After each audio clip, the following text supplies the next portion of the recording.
একেই বলে গণতন্ত্র। কোনো এক হোস্টেলে 100 জন ছাত্র ছিল।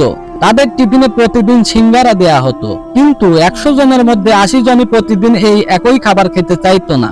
তারা টিফিনে অন্য কিছু খাবারের জন্য হোস্টেল সুপারের কাছে আবেদন জানালো, কিন্তু বাকি 20 জন প্রতিদিন সিঙ্গারাই খেতে চাইলো। অবশেষে হোস্টেল সুপার ভোটের ব্যবস্থা করলেন এবং বললেন, যে খাবার সর্বাধিক ভোট পাবে সেই খাবারই প্রতিদিন টিফিনে দেয়া হবে। ভোটে দেখা গেল ওই 20 জন ছাত্র প্রতিদিন সিঙ্গারার পক্ষেই ভোট দিয়েছে।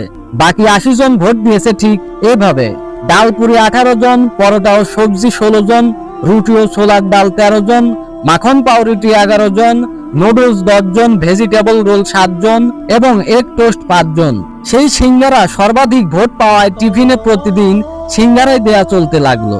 ঠিক আমাদের বাস্তব জীবনেও যতদিন 80% মানুষ নিজেদের স্বার্থপরতা নিয়ে দ্বিধাবিভক্ত থাকবে, ততদিন 20% মানুষই আমাদের এই